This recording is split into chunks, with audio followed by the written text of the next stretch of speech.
hundumti keessanuu affeeramtanii jirtan irraa hin hafina hiriyoota koo lamaan tokkotu ture baatii 9 dura homa xiqqoo takkarratti wal dhabnee walitti mufanne deengadda guyyaa 4 dura jechuudha natti bilbilanii hedduudha dheekkamaa natti dhaadatan nama lama ta'anii akka malee natti dhaadatan dhumarratti maal naan jedhan seetan nutuyyuu namaa miti naan jedha yoo gurra keetirra sifiine fuula keetirratti sin sirbine dhiiroo fuulli kiyya isaaniif sirbani gaya ililli intarnaashinaaliidha moo iskaayilaayitiidha moo istaadiyoomii kana moo sharaataniin gubbarratti akka sirbuu deemannaaf hin galle anillee erga jarri akkas jedhanii natti dhaadatanii waan qabu qopheeffadhee halkanii guyyaa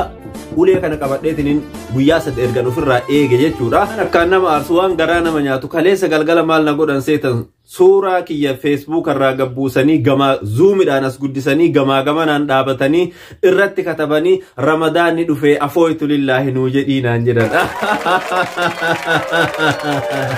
erga jedhanii jarri naa ergan anillee jaraan afooytu lillaahi jedhen isinillee gaa hiriyoota keessan kan akka tasaa wal mufattan abbama fedhee haa ta'u nama wal arguu dandeettan itti bilbilaatii afooytu walii jedhaan horaa bulaa